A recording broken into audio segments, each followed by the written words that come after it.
El Puente del Diablo no era simplemente una estructura en ruinas, era una cicatriz abierta sobre el abismo, una garganta de madera podrida y cuerdas deshilachadas que gemía con cada embestida del viento helado de la montaña. La niebla ascendía desde el fondo del barranco como el aliento de una bestia dormida, ocultando las rocas afiladas que esperaban, pacientes y letales, cientos de metros más abajo. El musgo, resbaladizo y traicionero, cubría cada centímetro de las tablas restantes, convirtiendo el cruce en una ruleta rusa arquitectónica que nadie en el pueblo se atrevía a jugar desde hacía décadas. El aire olía a humedad antigua, a ozono y a ese aroma metálico que precede a las tormentas violentas, creando una atmósfera de opresión física que aplastaba los pulmones y erizaba la piel, advirtiendo a cualquier ser vivo que retrocediera antes de que fuera irrevocablemente tarde. Clara permanecía inmóvil al borde del precipicio, una figura solitaria envuelta en un abrigo de 1900, lana negra que absorbía la poca luz de la tarde, resistiendo la fuerza del vendaval que intentaba empujarla lejos del borde. A sus 55 años, su rostro conservaba una belleza estoica, endurecida por el dolor, con surcos de insomnio marcados bajo unos ojos que habían llorado hasta secarse, dejando solo una determinación fría y quebradiza. Sus manos, enguantadas y temblorosas, no buscaban calor, sino que apretaban con fuerza desesperada un relicario de plata contra su pecho, sintiendo el latido irregular de su propio corazón contra el metal frío. No estaba allí por curiosidad ni por desafío adolescente. Estaba allí porque el silencio de su casa se había vuelto más ensordecedor que el rugido del viento en el desfiladero. Habían pasado exactamente 3 años, un ciclo interminable de estaciones grises, desde que el cuerpo de Tomás, su esposo, supuestamente había sido recuperado de aquel bosque prohibido tras un accidente de caza que nunca tuvo sentido. Las autoridades, lideradas por la sonrisa siempre compasiva y artificial del alcalde Don Elías, le habían entregado un ataúd sellado y una historia llena de agujeros que su corazón se negaba a aceptar como verdad. La versión oficial decía que Tomás había resbalado, que la naturaleza había reclamado lo suyo, pero Clara conocía a su marido, conocía su prudencia, su respeto por el bosque y sobre todo sabía que él jamás habría dejado su anillo de bodas en casa si no hubiera sabido que corría un peligro mortal. Esa duda corrosiva era el combustible que ahora la mantenía erguida frente a la muerte probable del puente. El pueblo entero murmuraba sobre la maldición de la otra orilla, historias de espectros y locura diseñadas para mantener a la gente alejada. Pero Clara veía esas leyendas como barrotes de una jaula construida por hombres poderosos. Don Elías le había advertido esa misma mañana, con una mano suave sobre su hombro que se sentía como una garra oculta en terciopelo, que no se acercara al barranco, alegando preocupación por su frágil estado mental. Sin embargo, esa prohibición solo servía para confirmar sus sospechas más oscuras. Había algo al otro lado que el poder local necesitaba mantener oculto a toda costa. La advertencia no era protección, era miedo. Miedo a que una bibliotecaria viuda, armada únicamente con su dolor y su terquedad, pudiera desenterrar secretos que debían permanecer pudriéndose bajo la hojarasca del bosque oscuro. Con un suspiro que sonó como una despedida final al Tasadinas, mundo de los vivos, y a la seguridad de la resignación, Clara levantó su bota derecha y la posó sobre la primera tabla del puente. La madera crujió con un sonido seco, similar al disparo de un arma pequeña, enviando una vibración de pánico puro a través de la suela de su zapato hasta la base de su columna vertebral. El puente entero se estremeció, oscilando violentamente bajo su peso insignificante, como si la estructura tuviera vida propia y rechazara la intrusión de un cuerpo extraño. Clara Cerró los ojos por un segundo, visualizando el rostro de Tomás, no como lo recordaba en las fotos, sino como lo veía en sus pesadillas, llamándola desde la oscuridad, pidiendo una ayuda que ella no había podido darle. Abrió los ojos y dio otro paso, luego otro, forzando a sus piernas a obedecer mientras el abismo se abría debajo de ella, una boca hambrienta que tiraba de su equilibrio con fuerza gravitacional. El viento aullaba ahora con furia renovada, golpeando su cuerpo, tratando de arrancarla de las cuerdas podridas a las que se aferraba con nudillos blancos, cortándose la piel con las astillas del cáñamo viejo. Cada metro avanzado era una victoria contra el instinto de supervivencia, una declaración de guerra contra el miedo que la había paralizado durante 3 años. El sonido del río rugiendo allá abajo era un recordatorio constante de la fragilidad de su existencia, pero la necesidad de verdad era un ancla más pesada que el miedo a caer.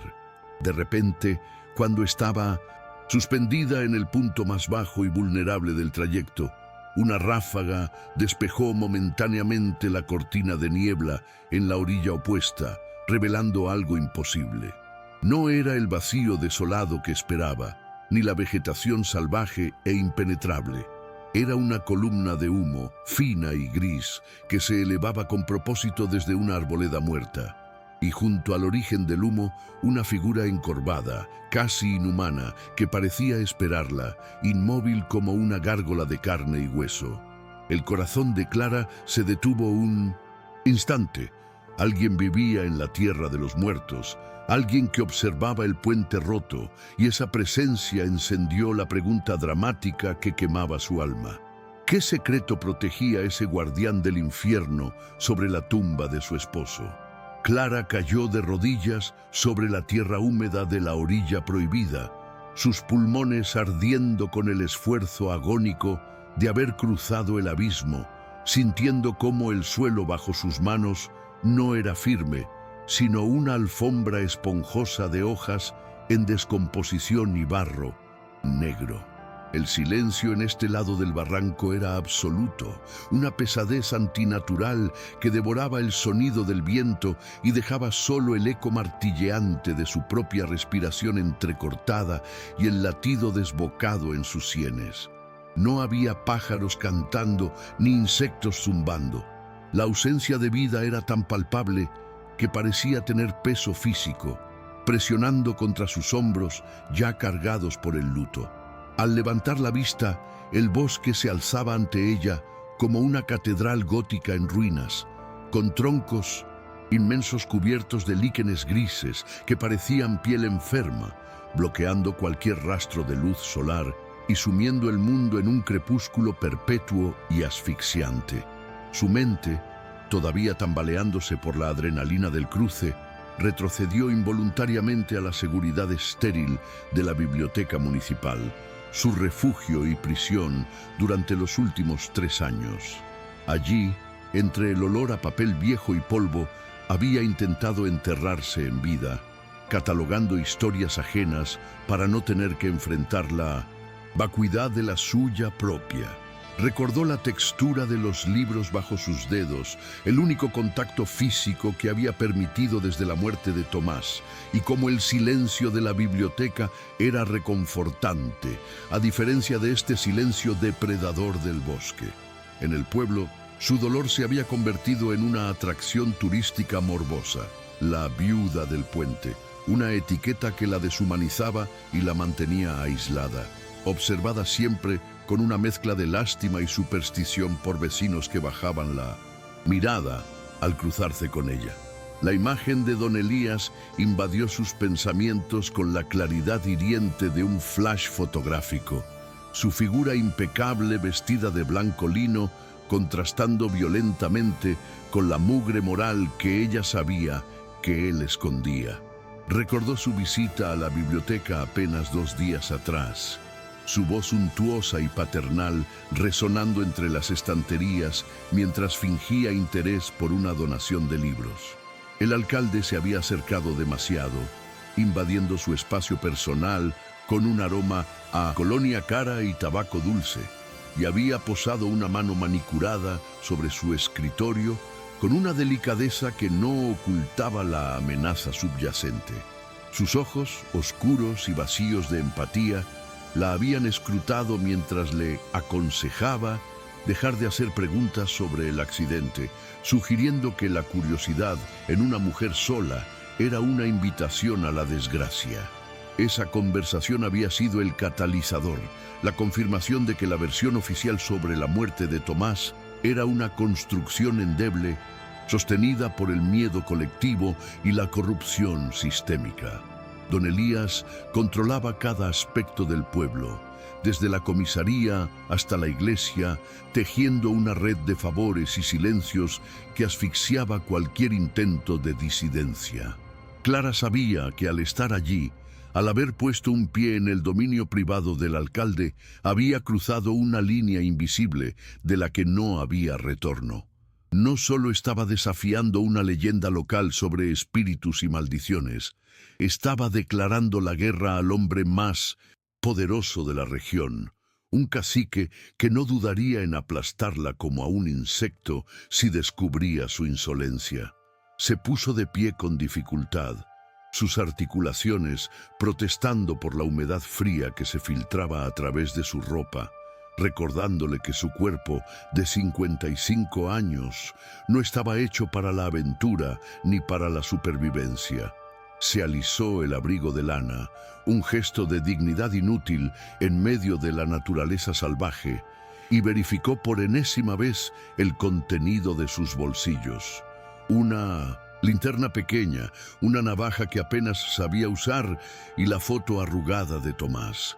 Se sentía patéticamente vulnerable, una bibliotecaria jugando a ser detective en un terreno hostil diseñado para ocultar cadáveres.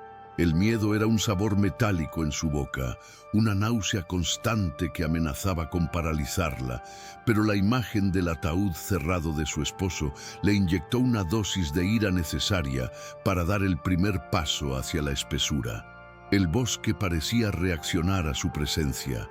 Las ramas bajas rozaban su rostro como dedos esqueléticos y las raíces ocultas bajo la hojarasca intentaban atrapar sus tobillos con cada paso vacilante. La atmósfera estaba cargada de una electricidad estática que le erizaba el vello de la nuca, una sensación inequívoca de estar siendo observada por ojos invisibles que evaluaban su amenaza. Clara recordaba las historias que los ancianos susurraban en la plaza. Cazadores que entraban y nunca salían, gritos nocturnos que se atribuían a la Llorona, pero que sonaban demasiado humanos, demasiado llenos de dolor real.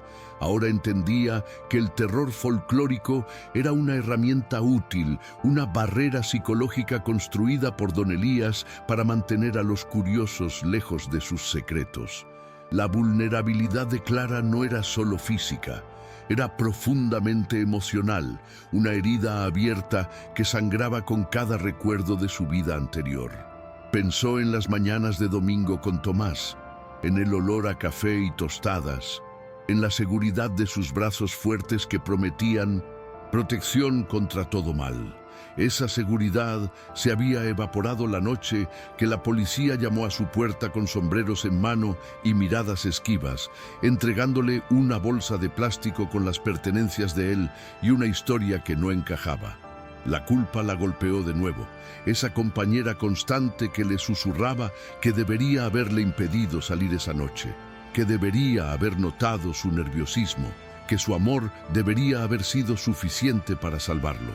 Avanzó con cautela, sus botas de ciudad, resbalando en el lodo, consciente de que cada ruido que hacía, el crujido de una rama, el roce de la tela, sonaba como un disparo en la quietud sepulcral. El terreno era traicionero, lleno de desniveles y agujeros ocultos por helechos gigantes, un laberinto verde diseñado para desorientar y agotar. Clara no tenía experiencia en rastreo, ni mapa, ni brújula. Su única guía era la columna de humo que había vislumbrado desde el puente y una intuición visceral que la empujaba hacia adelante. Se sentía como una intrusa en un santuario profano, violando un pacto tácito de ignorancia que el resto del pueblo respetaba religiosamente para sobrevivir. La luz comenzaba a fallar, filtrándose en tonos grisáceos y morados a través del dosel arbóreo, transformando los árboles en siluetas amenazantes que parecían cerrarse a su alrededor. El frío se intensificó, calando hasta los huesos. Un frío húmedo que no tenía nada que ver con la temperatura y todo que ver con la muerte que impregnaba el lugar. Clara se abrazó a sí misma, luchando contra el impulso primitivo de dar media vuelta y correr hacia el puente, hacia la seguridad de su vida miserable pero conocida. Pero sabía que el puente ya no era una opción. El viento había aumentado y la estructura estaba demasiado dañada para soportar otro cruce inmediato sin colapsar. Estaba atrapada en el lado equivocado del mundo. De repente, un sonido rompió la monotonía del silencio. El chasquido seco de madera contra madera, rítmico y deliberado, no causado por el viento ni por animales. Clara se congeló, su corazón golpeando contra sus costillas como un pájaro enjaulado, sus ojos escaneando frenéticamente las sombras profundas entre los troncos. El sonido se detuvo, reemplazado por una sensación de presión en el aire, como si la gravedad hubiera aumentado repentinamente en ese punto específico del bosque. Sabía que no estaba sola, que la figura que había visto no era una alucinación producto del duelo, sino una realidad tangible que ahora acechaba a pocos metros de distancia. La presencia de don Elías se sentía incluso allí, en la soledad del bosque, como una sombra alargada que cubría todo el valle. Clara sabía que el alcalde tenía ojos en todas partes, hombres leales, pagados con dinero sucio o intimidados por amenazas a sus familias, que vigilaban los límites de su territorio. Si alguien la había visto cruzar el puente, el reloj ya estaba corriendo en su contra. No tardarían en enviar a alguien para escoltarla de vuelta a casa o para asegurarse de que sufriera su propio accidente. La urgencia de encontrar respuestas chocaba brutalmente con la necesidad de permanecer oculta, creando un conflicto interno que tensaba cada músculo de su cuerpo. Recordó la última vez que vio a Tomás con vida, la forma en que besó su frente con una intensidad inusual, como si supiera que podía ser la última vez. Ese recuerdo le dio una inyección de acero en la columna vertebral. No estaba allí para llorar. Estaba allí para reclamar lo que era suyo. La injusticia de su muerte, la mentira del ataúd cerrado, la sonrisa condescendiente de don Elías. Todo se fusionó en un combustible ardiente que quemaba el miedo. Clara se obligó a respirar hondo, inhalando el aire podrido del bosque, y aceptó que su vida anterior había terminado el momento en que pisó la primera tabla del puente. Ahora era una cazadora de verdades, aunque fuera una cazadora torpe y aterrorizada. El terreno comenzó a inclinarse hacia abajo, hacia una hondonada donde la niebla se acumulaba como leche derramada, ocultando el suelo y creando una sensación de irrealidad onírica. Clara descendió con cuidado, aferrándose a las raíces expuestas para no rodar cuesta abajo, sus manos manchándose de tierra negra que olía a cobre y descomposición. En el fondo de la hondonada, vio algo que la hizo detenerse en seco, marcas en los árboles, cortes profundos en la corteza que parecían recientes, hechos con una herramienta afilada. No eran marcas de animales, eran señales, advertencias o guías dejadas por una mano humana, un lenguaje secreto escrito en la madera viva. Esas marcas confirmaban lo imposible. Había actividad humana regular en el bosque prohibido, una presencia constante que operaba bajo las narices del pueblo y con la bendición tácita de las autoridades.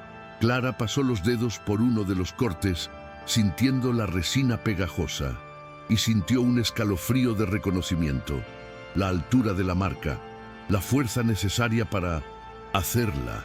Indicaban a alguien alto, fuerte o desesperado. ¿Podría ser el rastro de los hombres de don Elías marcando su territorio de vertidos tóxicos? ¿O eran las señales del misterioso ermitaño que supuestamente habitaba estas tierras malditas? La duda la corroía, pero la evidencia física era innegable. Estaba siguiendo un camino que alguien había trazado con violencia. La vulnerabilidad de Clara se transformó en una alerta máxima. Sus sentidos, adormecidos por años de rutina bibliotecaria, se agudizaron por la supervivencia. Escuchaba el crujido de las hojas, olía el cambio en el viento, veía los patrones en la oscuridad. El bosque estaba tratando de intimidarla, de expulsarla, pero ella se aferraba a la tierra con la tenacidad de quien ya no tiene nada que perder. La muerte ya le había quitado todo lo que importaba. El miedo a morir ella misma era secundario comparado con el horror de no saber. Finalmente, al apartar una cortina de musgo colgante, Clara vislumbró el origen del humo, una estructura baja y deforme, camuflada entre las raíces de un árbol milenario, hecha de barro, huesos y desechos industriales.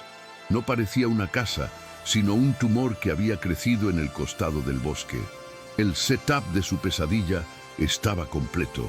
Había dejado atrás la civilización corrupta de don Elías para entrar en el dominio de algo mucho más primitivo y desconocido. Clara apretó el relicario contra su pecho una vez más. Tragó saliva con dificultad y se preparó para enfrentar al habitante de la oscuridad, sin saber que ese encuentro destrozaría los últimos fragmentos de su realidad. Estoy escribiendo el bloque 3. Primeira complicación. Clara se acercó a la estructura deforme con la cautela de un animal que intuye una trampa, conteniendo la respiración para no perturbar el aire viciado que rodeaba la cabaña. A medida que reducía la distancia, notó que el jardín del ermitaño no era tal, sino un perímetro defensivo cruelmente ingenioso compuesto por cientos de hilos de pesca casi invisibles tensados entre los árboles. De estos hilos colgaban latas oxidadas, huesos de pequeños animales huecos y fragmentos de vidrio roto que atrapaban la escasa luz, creando un sistema de alarma primitivo, pero eficaz. La cabaña misma parecía respirar, exhalando humo por grietas en el barro seco, y un olor acre a hierbas quemadas y carne curada golpeó su rostro, provocándole náuseas instantáneas y recordándole que estaba invadiendo la guarida de alguien que había rechazado la civilización para abrazar la barbarie. Antes de que pudiera decidir si llamar o huir, el viento del desfiladero jugó su carta, empujando su abrigo contra uno de los hilos tensos con una suavidad engañosa. El resultado fue inmediato y aterrador. Una cascada de sonidos discordantes rompió el silencio sepulcral del bosque, un repiqueteo de vidrio contra hueso y metal contra metal que resonó como una carcajada burlona en la hondonada. Clara se congeló, con los ojos desorbitados, viendo cómo las vibraciones se transmitían de un hilo a otro en una reacción en cadena que parecía rodearla por completo. El bosque, que hasta hace un segundo había sido un cómplice silencioso, ahora gritaba su posición a cualquiera que estuviera escuchando en kilómetros a la redonda, exponiéndola de la manera más torpe posible. La puerta de la cabaña, un amasijo de tablas podridas atadas con cuero, se abrió de golpe con una violencia que hizo saltar astillas, y una figura emergió de la oscuridad interior con la velocidad de un depredador acorralado. No era el anciano sabio de los cuentos, era una visión de pesadilla, un hombre alto pero encorvado, envuelto en harapos grises que se confundían con la niebla, con el rostro oculto bajo una capucha mugrienta. Empuñaba un bastón de roble nudoso como si fuera una lanza, moviéndolo en arcos defensivos frente a él con una precisión letal.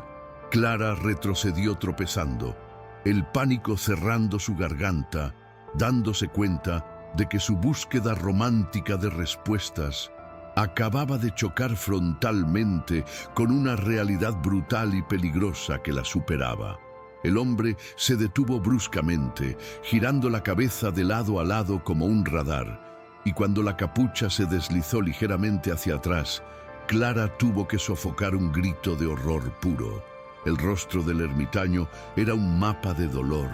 La piel estaba surcada por cicatrices de quemaduras antiguas y profundas que estiraban sus facciones en una mueca perpetua, y donde deberían estar sus ojos, solo había cuencas vacías y selladas por tejido cicatricial rosado. Era ciego, brutalmente ciego, y sin embargo, su postura indicaba que la estaba mirando con una intensidad que le quemaba la piel. Clara comprendió con un terror helado que aquel hombre no necesitaba ojos para matarla. El bosque le había enseñado a ver con el oído y el olfato. «¿Hueles a jabón barato y a miedo de ciudad?», gruñó el ermitaño, su voz sonando como piedras triturándose en una mezcladora. Una voz que había olvidado cómo usar las palabras suavemente. «¿Quién te envía? ¿El hombre de blanco? Habla o te abro el vientre antes de que toques el suelo». Avanzó un paso, el bastón silbando en el aire a centímetros de la cara de Clara. La hostilidad en su tono era absoluta, una barrera de furia construida durante años de aislamiento y paranoia. Clara sintió que sus piernas fallaban, el instinto de supervivencia gritándole que corriera, pero la mención del hombre de blanco, una clara referencia a don Elías, la clavó en el sitio. «No, nadie me envía», logró articular Clara, su voz temblando patéticamente. «Busco a mi esposo, busco a Tomás». Pronunciar ese nombre en aquel lugar maldito se sintió como un conjuro prohibido. Vio como el cuerpo del ermitaño se tensaba rígidamente, como si hubiera recibido una descarga eléctrica invisible. El bastón se detuvo en medio del aire y la cabeza del ciego se inclinó ligeramente, las fosas nasales dilatándose mientras aspiraba el aire cargado, buscando la mentira en su tono o quizás reconociendo un fantasma del pasado. Por un segundo, la furia homicida pareció vacilar, reemplazada por una confusión dolorosa que humanizó su monstruosidad. El ermitaño bajó el bastón lentamente, pero no relajó su postura de combate. Se acercó a ella invadiendo su espacio personal, obligándola a oler la mezcla de humo, sudor rancio y sangre seca que emanaba de sus ropas. Sin previo aviso, extendió una mano callosa y sucia, agarrando el hombro de Clara con una fuerza que le hizo daño. Sus dedos, tanteando la tela de su abrigo como si buscara confirmar su realidad física. «Tomás está muerto, mujer estúpida», susurró con una aspereza que ocultaba un dolor insondable. «El bosque se lo comió. Lo que buscas son huesos, y los huesos no hablan. Vete antes de que el bosque te coma a ti también». Clara, impulsada por la desesperación y la adrenalina, se soltó de su agarre con un movimiento brusco, sacando la foto arrugada de su bolsillo y poniéndola frente a él antes de recordar estúpidamente que no podía verla. «No me iré», gritó, su voz rompiéndose. «Sé que no fue un accidente, el alcalde miente, y usted sabe algo». La mención de la mentira del alcalde pareció detonar algo en el ciego. Él giró la cabeza hacia el puente, sus orejas captando algo que para Clara era inaudible, y su expresión cambió de hostilidad a una alerta frenética. El ermitaño sabía, mejor que nadie, que los gritos en el bosque atraían a los lobos, y los lobos de don Elías caminaban en dos patas. De repente, un sonido lejano pero inconfundible llegó hasta ellos. El ladrido seco de un perro de caza y el eco de una voz humana gritando órdenes en la distancia, cerca del puente. La realidad de la situación golpeó a Clara como un mazo. La habían seguido, o peor, los vigías siempre habían estado allí, esperando a que alguien cruzara para iniciar la cacería. El ermitaño soltó una maldición gutural y agarró a Clara del brazo nuevamente, esta vez no para amenazarla, sino para arrastrarla hacia la sombra de la cabaña. «¡Imbécil!», siseó. «Has traído a los perros a mi puerta. Ya no puedes volver por el puente. Si te ven ahí, te tirarán al río». El ciego rebuscó frenéticamente entre los pliegues de su túnica andrajosa, sacando un rollo de material extraño y oscuro, atado con una tripa seca. Se lo empujó a Clara contra el pecho con violencia, obligándola a tomarlo. «Toma esto», ordenó, su voz bajando a un susurro urgente y rasposo. «No es oro lo que hay aquí, es sangre. Si quieres a tu marido, tendrás que desenterrarlo tú misma». Clara sintió la textura del objeto en sus manos. No era papel, era piel, cuero curtido de algún animal, suave y repulsivo al tacto, todavía caliente por el calor corporal del ermitaño. Clara desenrolló el mapa con manos temblorosas. No había caminos claros, ni norte ni sur, solo una serie de dibujos toscos hechos con carbón, árboles con formas retorcidas, rocas partidas y símbolos que parecían advertencias más que direcciones. No era un mapa para salir del bosque, era un mapa para adentrarse en lo más profundo y oscuro de él. «¿Qué es esto?», preguntó, la confusión y el miedo mezclándose en su mente. «¿A dónde lleva?». Pero el ermitaño ya la estaba empujando hacia la espesura, lejos de la cabaña y lejos del puente, obligándola a adentrarse en la vegetación desconocida. «Sigue las raíces negras», le susurró el ermitaño al oído, su aliento caliente contra su cuello. Una frase que le heló la sangre porque no tenía sentido lógico, pero resonaba con una urgencia terrible. «No te detengas, no mires atrás y por el amor de Dios, no hagas ruido». Con un empujón final, la lanzó hacia un sendero de animales apenas visible entre los helechos gigantes. Clara tropezó, cayendo de rodillas, y cuando se giró para mirar, vio al ciego golpeando el suelo con su bastón, creando ruido deliberadamente para atraer a los perseguidores hacia él y lejos de ella. El sonido de los perros se hizo más fuerte, más cercano, un coro de ladridos hambrientos que aceleraba el pulso. Clara se dio cuenta de que el control de la situación se había evaporado por completo. Ya no era una investigadora, era una presa. El puente, su única vía de escape conocida, estaba bloqueado por los hombres de don Elías. Su coche, su vida en el pueblo, la seguridad de la biblioteca, todo estaba al otro lado de un abismo que ya no podía cruzar. Estaba sola en un bosque hostil, con un mapa dibujado en piel y la compañía de un monstruo que acababa de sacrificarse o venderla para ganar tiempo. Se puso de pie, el mapa apretado en su puño hasta que los nudillos se pusieron blancos. La primera complicación no era solo la presencia de los cazadores, era la comprensión devastadora de que la verdad que buscaba era mucho más grande y retorcida de lo que había imaginado. El ermitaño no le había dado respuestas, le había dado una sentencia. Al mirar el dibujo de carbón, vio la primera marca: el árbol que llora. Estaba a kilómetros de distancia, terreno adentro. No tenía agua, no tenía armas. Y la noche empezaba a caer de verdad, trayendo consigo un frío que prometía hipotermia. El bosque pareció cerrarse tras ella mientras daba los primeros pasos vacilantes, siguiendo las instrucciones crípticas, las sombras alargándose como barrotes de una celda infinita. La duda comenzó a corroer su determinación. ¿Y si el mapa era una trampa? ¿Y si el ciego trabajaba para don Elías y la estaba enviando a un matadero predeterminado? Pero la alternativa era quedarse y esperar a los hombres de blanco. Clara miró sus manos, sucias de tierra y aferradas a la piel muerta, y sintió una oleada de vértigo. El mundo racional había dejado de existir. Un disparo resonó a espaldas de ella, cerca de la cabaña, seguido de un silencio ominoso que cortó los ladridos de los perros. Clara se detuvo un microsegundo, el corazón desgarrándose al pensar en el ciego, pero el instinto de supervivencia tomó el mando. Ya no había vuelta atrás. La complicación se había convertido en una crisis total. Estaba siendo cazada activamente por asesinos profesionales en un terreno que querían verla muerta. La única salida era a través del mapa, hacia el corazón de la oscuridad, donde supuestamente descansaba la verdad sobre Tomás.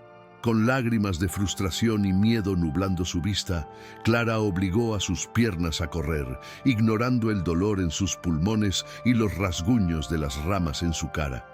La pajarita dócil que Tomás había amado estaba muriendo en ese bosque, y algo nuevo, algo desesperado y primario, estaba naciendo en su lugar. La noche cayó por completo, y con ella la certeza absoluta de que si amanecía viva no sería por suerte, sino por una violencia que aún no sabía que poseía. El juego del gato y el ratón había comenzado, y Clara tenía el mapa del laberinto, pero no sabía si conducía a la salida o directamente a las fauces del Minotauro. Estoy escribiendo el bloque 4, escalada progresiva. El disparo que había sonado cerca de la cabaña seguía retumbando en la mente de Clara como una campana fúnebre, una vibración sónica que desorientaba sus sentidos y desdibujaba la línea entre el pánico y la realidad. Sus botas golpeaban el suelo irregular del bosque con una cadencia desesperada, resbalando sobre musgo húmedo y raíces traicioneras que parecían surgir de la tierra negra con la única intención de derribarla. La oscuridad bajo el dosel de los árboles era absoluta, una tinta espesa y viscosa que se tragaba la luz de las estrellas y dejaba a Clara ciega, obligada a confiar en el tacto y en un instinto primitivo que desconocía poseer. Cada rama que golpeaba su rostro era un latigazo frío, dejando ronchas que ardían con el sudor. Pero el dolor físico era un precio insignificante comparado con la certeza de que, detrás de ella, hombres armados y perros entrenados olfateaban su rastro de miedo. Se detuvo un instante, apoyando la espalda contra el tronco rugoso de un roble centenario, tratando de sofocar el sonido de su propia respiración, que sonaba como un fuelle roto en el silencio sepulcral. El aire frío de la noche le quemaba la garganta, con un sabor metálico a sangre y desesperación que le revolvía el estómago, recordándole que no había comido nada en horas y que su cuerpo estaba operando con reservas de energía agotadas. Cerró los ojos con fuerza, intentando visualizar el mapa que el ermitaño le había entregado, esa piel curtida y grotesca que ahora palpitaba en su bolsillo como un segundo corazón. «Sigue las raíces negras», había dicho la voz rasposa, una instrucción que carecía de lógica geográfica, pero que resonaba con una verdad simbólica en este infierno vegetal, donde todo parecía estar podrido desde la raíz. A lo lejos, hacia el este, vio el haz de luz de una linterna cortando la bruma, un dedo blanco y acusador que barría el bosque buscando cualquier movimiento que delatara su presencia. El ladrido de los perros se había vuelto más esporádico pero más cercano, un sonido gutural y húmedo que indicaba que los animales estaban concentrados en el rastro fresco, ignorando las distracciones del bosque para centrarse en la presa humana. Clara comprendió que no podía seguir corriendo a ciegas. Si lo hacía, terminaría rompiéndose una pierna en un barranco o cayendo directamente en los brazos de sus perseguidores. Necesitaba esconderse, volverse parte del bosque, desaparecer en la textura misma de la pesadilla que la rodeaba hasta que el peligro inmediato pasara.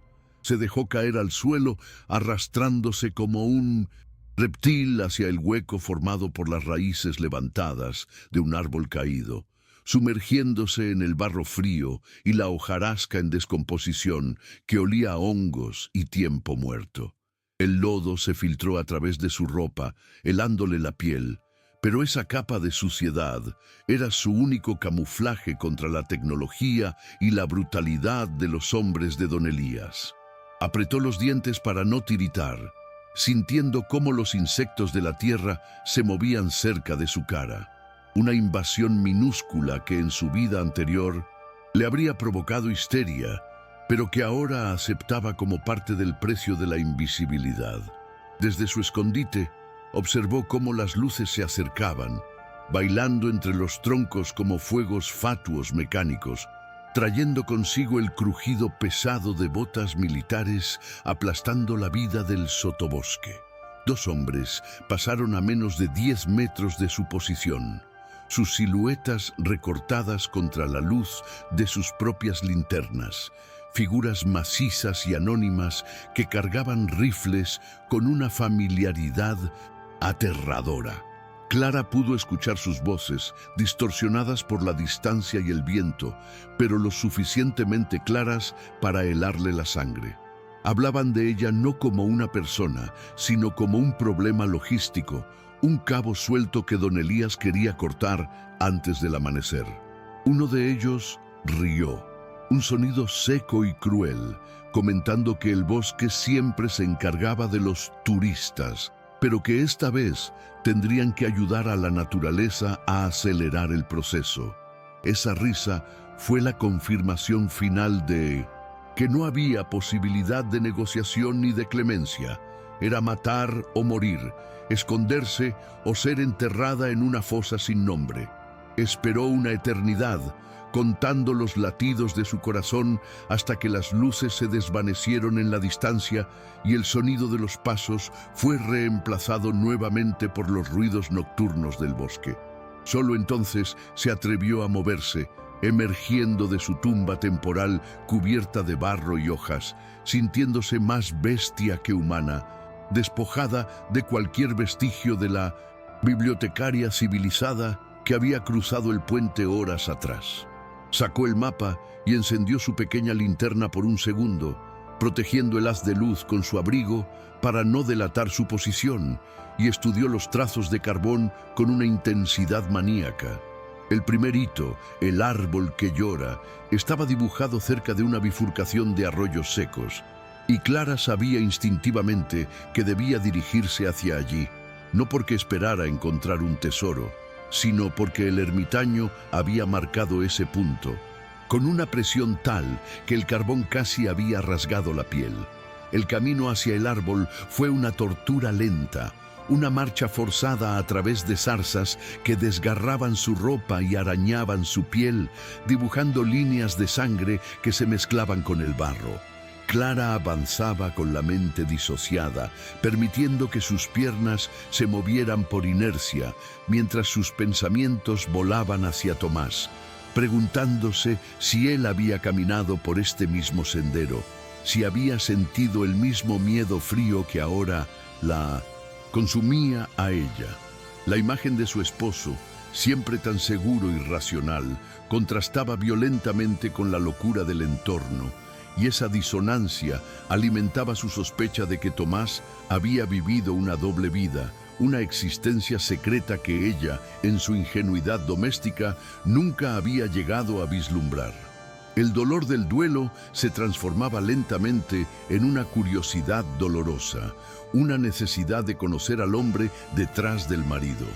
Finalmente, llegó a un claro donde la vegetación se abría respetuosamente alrededor de un sauce inmenso y deforme, cuyas ramas caían hacia el suelo como lágrimas petrificadas de madera.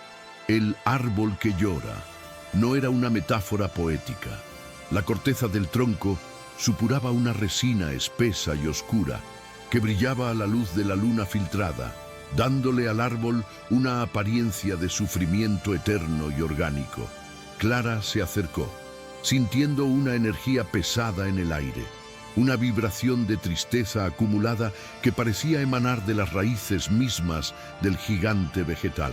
Consultó el mapa nuevamente y vio una pequeña X marcada justo en la base del tronco, en el lado que miraba hacia el norte, donde la tierra parecía extrañamente removida y vuelta a compactar hace tiempo.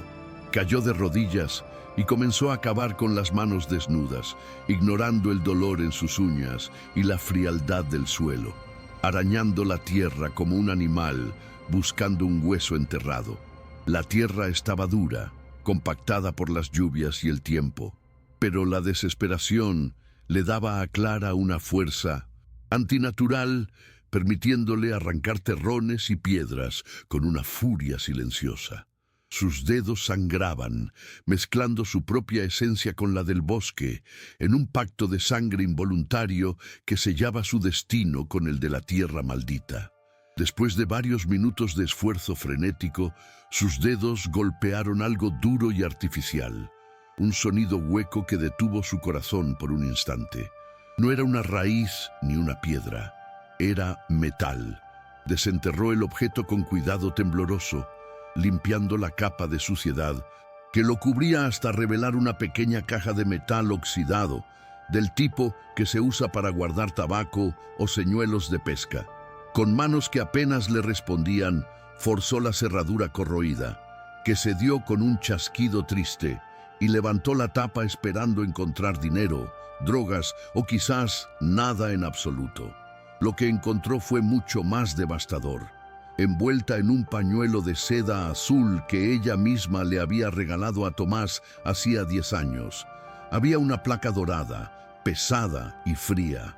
No era una baratija, era una placa de Policía Federal, con el número de identificación de Tomás grabado bajo un escudo que brillaba débilmente en la penumbra.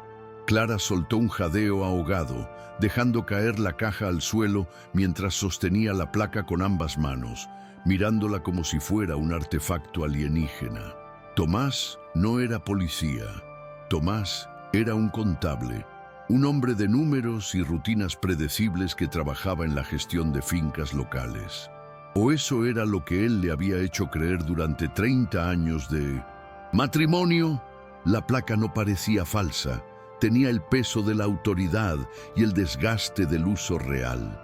De repente, todas las piezas sueltas de su vida conyugal, los viajes repentinos de negocios, las llamadas a deshoras, la pistola que él guardaba por seguridad en la caja fuerte, encajaron en un patrón nuevo y aterrador. Su esposo no había sido un simple civil atrapado en un accidente. Había sido un agente infiltrado, un hombre viviendo una mentira por una causa mayor.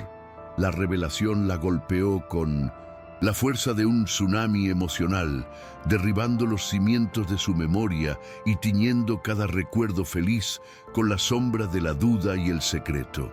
Se sintió traicionada y al mismo tiempo admirada, una mezcla tóxica de emociones que la dejaba sin aliento. ¿Cómo había podido dormir a su lado cada noche sin notar el peso que él cargaba?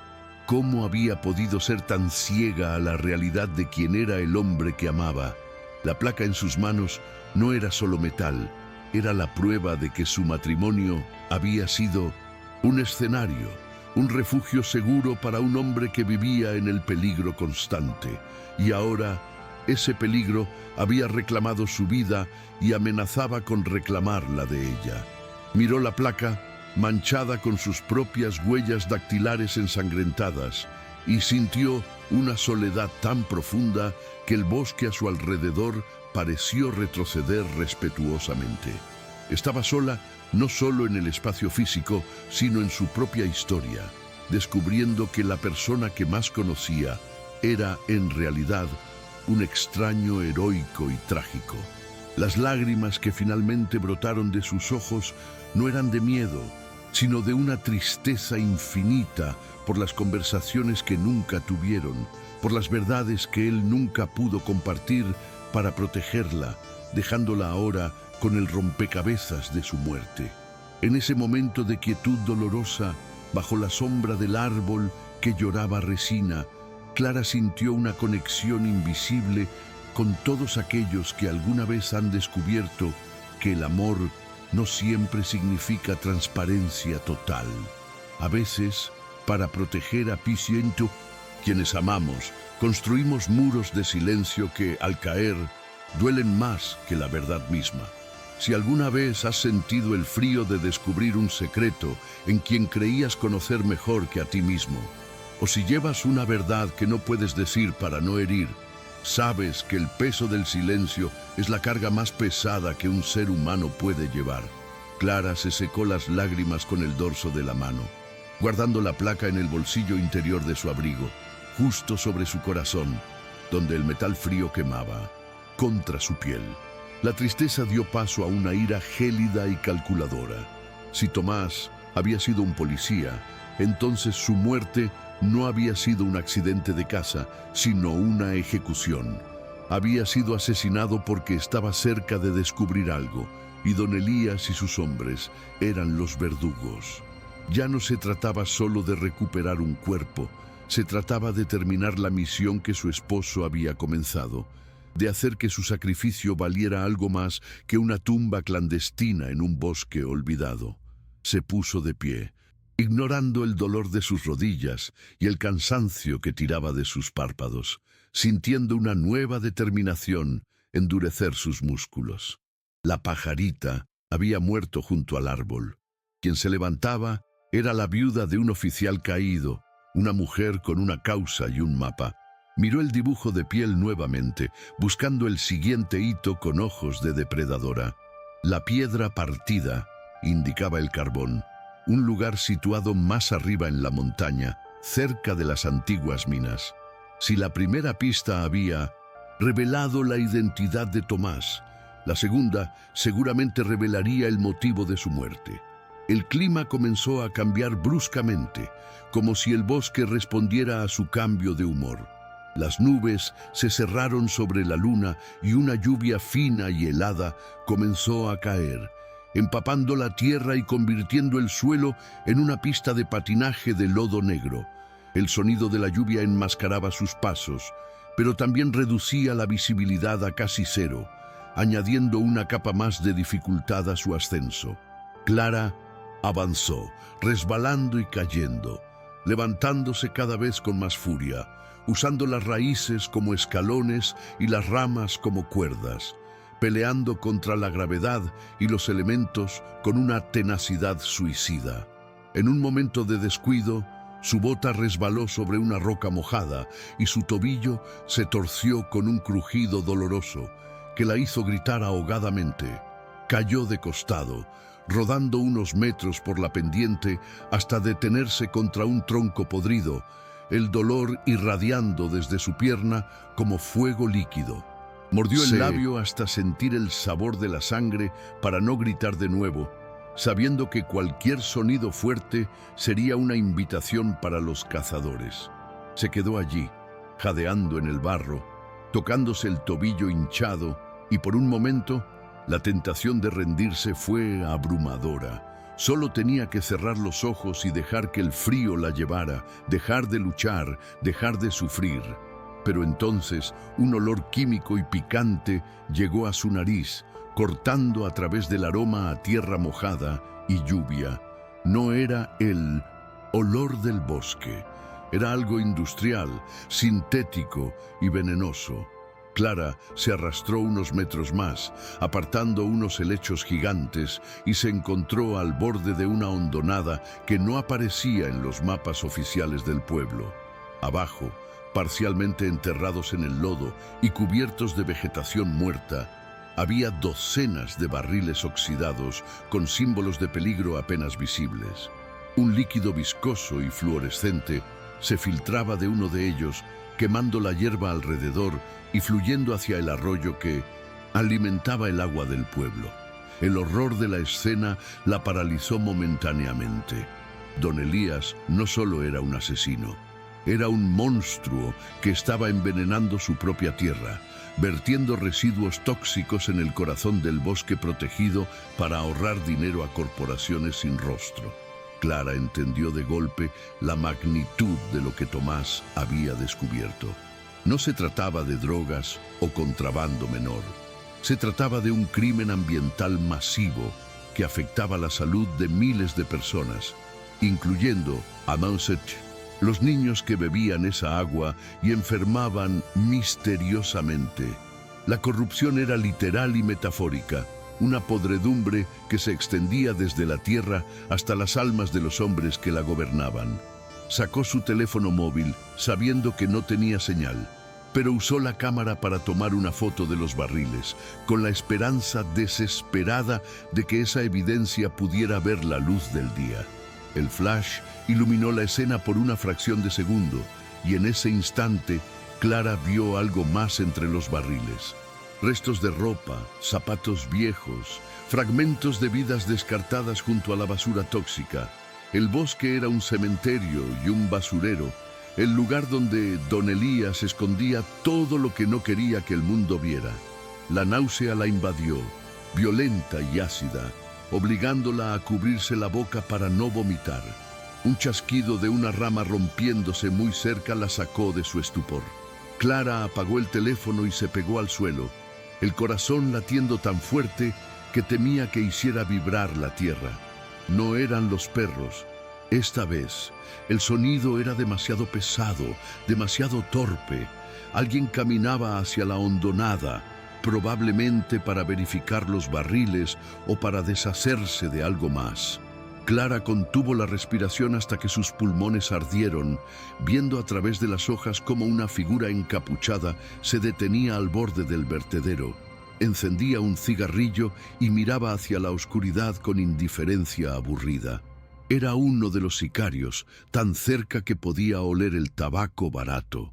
Aprovechando el ruido de la lluvia que arreciaba, Clara comenzó a retroceder milímetro a milímetro, arrastrándose dolorosamente con su tobillo herido, alejándose de la hondonada y del hombre. Cada movimiento era una apuesta de vida o muerte, pero el miedo se había transformado en una misión fría. Tenía la placa, tenía la foto de los residuos, ahora tenía las armas para destruir a don Elías, pero solo servían si lograba salir viva de allí. Se dirigió hacia el este, hacia donde el mapa indicaba la piedra partida, buscando refugio en las alturas rocosas donde los barriles y los hombres no pudieran alcanzarla fácilmente. El ascenso fue una agonía física que puso a prueba cada fibra de su resistencia.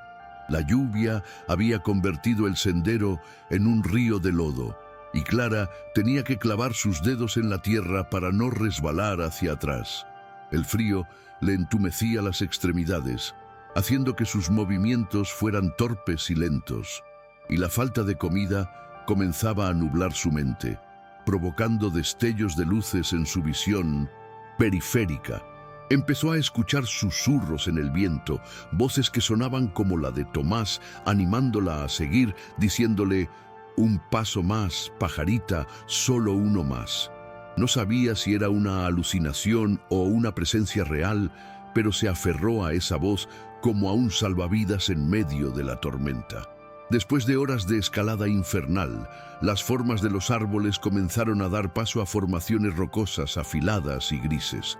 Frente a ella, recortada contra el cielo plomizo, se alzaba la piedra partida, una inmensa roca de granito que parecía haber sido partida en dos por un rayo divino, creando una grieta estrecha y oscura en su centro. Era un lugar imponente y siniestro, un monumento natural a la violencia de la geología. Clara se arrastró hasta la base de la roca, buscando frenéticamente la señal que el mapa prometía. Allí, metido en una grieta a la altura de los ojos, encontró un paquete envuelto en plástico grueso y sellado con cinta adhesiva industrial. Rasgó el plástico con los dientes, desesperada, y extrajo un cuaderno de notas con tapas de cuero negro, empapado por la humedad pero legible. Al abrirlo, reconoció inmediatamente la letra apretada y meticulosa de Tomás. Eran sus registros de vigilancia, fechas, nombres, montos de dinero y, lo más escalofriante, fotos pegadas con cinta. Fotos de don Elías estrechando manos con hombres desconocidos, fotos de camiones descargando los barriles y una lista de nombres de policías locales que estaban en la nómina del alcalde. Era la contabilidad del crimen, la evidencia irrefutable que Tomás había recopilado pacientemente antes de ser descubierto.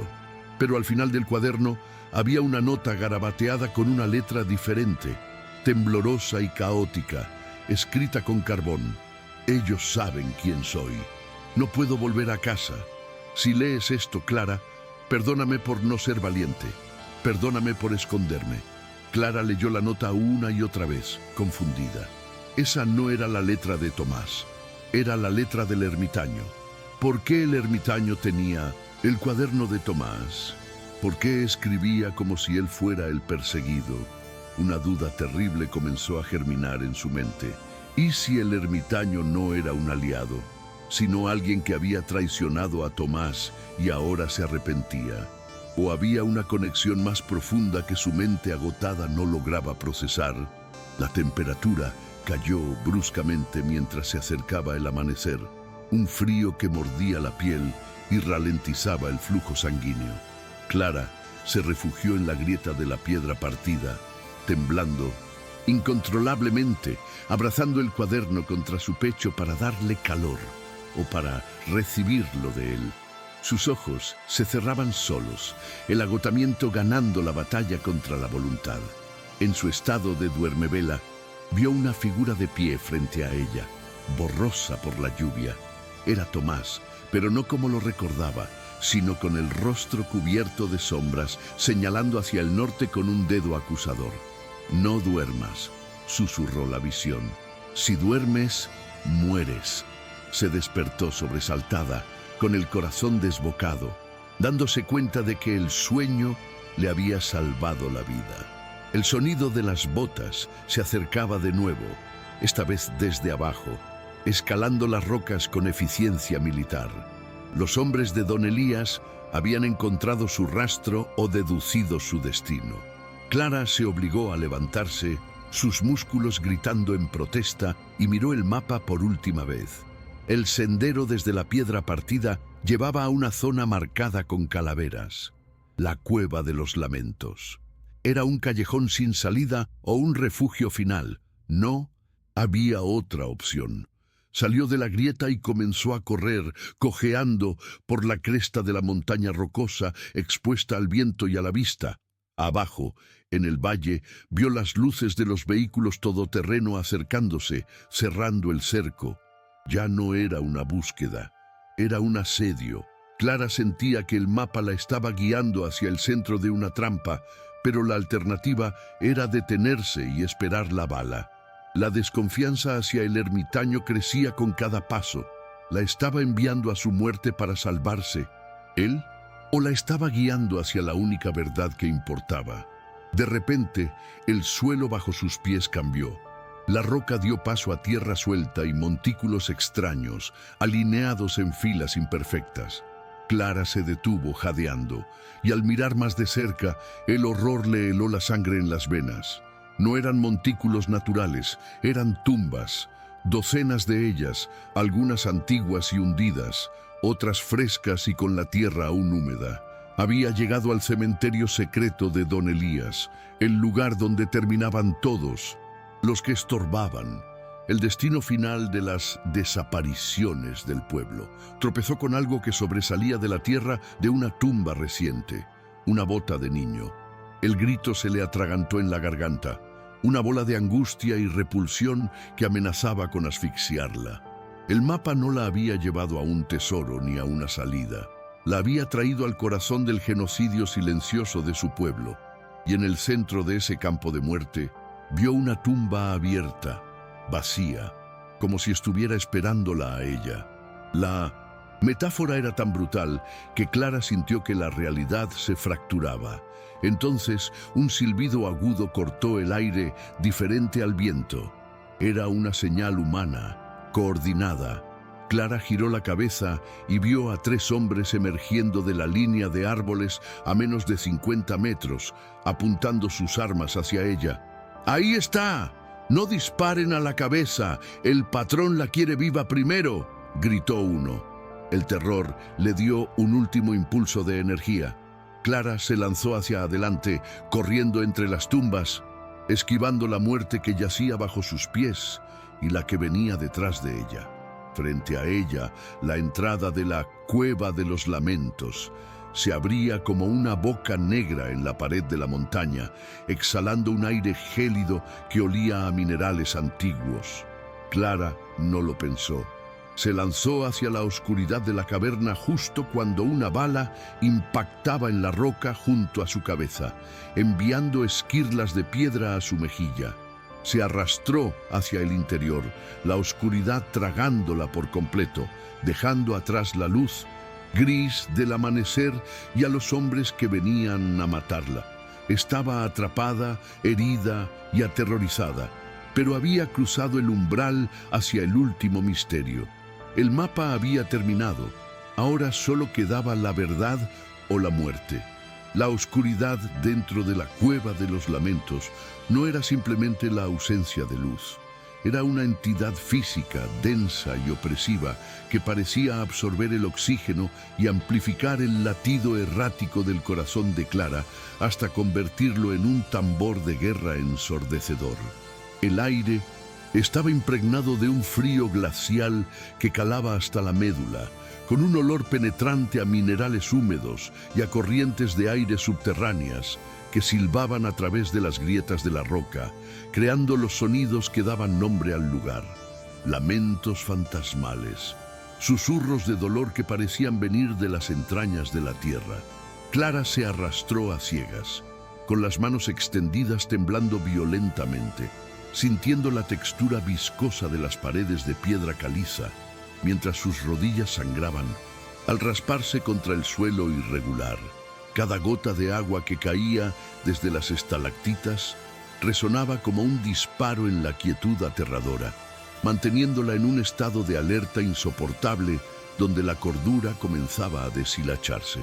Desde la entrada de la cueva, a sus espaldas, llegaban los ecos distorsionados de las voces de los hombres de Don Elías, rebotando en las paredes de piedra como si fueran demonios discutiendo sobre el reparto de su alma.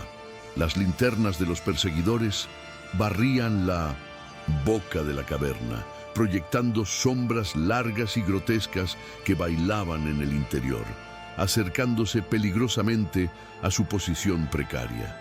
Clara sabía que era cuestión de minutos antes de que decidieran entrar y barrer el lugar sistemáticamente. Estaba acorralada en un callejón sin salida geológico, atrapada entre asesinos despiadados y la oscuridad insondable de la montaña. La desesperación se apoderó de ella, una garra fría que le apretaba la garganta, haciéndola considerar por un breve instante si sería mejor dejarse atrapar y acabar con la agonía de la huida, rendirse al destino inevitable que parecía haber sido escrito para ella desde que puso un pie en el puente. De repente, una mano surgió de la nada absoluta, una garra callosa y fuerte que se cerró sobre su boca antes de que pudiera gritar, silenciando su pánico con una brutalidad eficiente. Otro brazo rodeó su cintura con una fuerza de hierro, levantándola del suelo como si fuera una muñeca de trapo y arrastrándola hacia una grieta lateral que ella no había percibido en la negrura. Clara luchó instintivamente, pataleando y arañando, pensando que uno de los sicarios la había flanqueado en la oscuridad, pero la figura no la golpeó ni la inmovilizó con dolor. Simplemente la sostuvo con una firmeza protectora, pegando su espalda contra un pecho que subía y bajaba con una respiración rasposa y agitada. El olor a humo, cuero viejo y hierbas medicinales invadió sus fosas nasales, un aroma inconfundible que detuvo su lucha en seco. Era el ermitaño. El ciego la empujó suavemente hacia el fondo de una pequeña alcoba natural, oculta tras una cortina de estalagmitas, un escondite perfecto que solo alguien que conociera la cueva, mediante el tacto y el eco, podría encontrar. Allí, en el espacio confinado, sus cuerpos estaban presionados el uno contra el otro, compartiendo el calor y el miedo en una intimidad forzada por la supervivencia. El ermitaño mantenía una mano sobre los labios de Clara y la otra sobre su propio oído, inclinando la cabeza para monitorear los movimientos de los hombres afuera con una precisión sobrehumana. Clara podía sentir el temblor en los músculos del hombre, no de miedo, sino de una tensión contenida, la vibración de un animal preparado para saltar y matar si era necesario para proteger su guarida. Lentamente, cuando las voces de los perseguidores parecieron alejarse hacia otro túnel, El ermitaño retiró la mano de su boca, pero no se apartó. Sus dedos, ásperos y llenos de cicatrices, bajaron por el rostro de Clara con una delicadeza que contrastaba violentamente con su apariencia monstruosa, trazando la línea de su mandíbula, sus pómulos y sus labios, como si estuviera leyendo su rostro en braille. Clara se quedó paralizada, no por terror, sino por una sensación de déjà vu táctil que le erizó la piel. Había algo en la forma en que esos dedos se movían, una familiaridad en la presión y el recorrido, que despertó una memoria celular dormida en lo más profundo de su ser.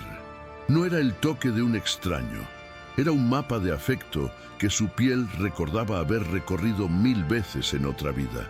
El ermitaño comenzó a tantear su hombro y luego su brazo, buscando heridas, hasta llegar a su mano izquierda.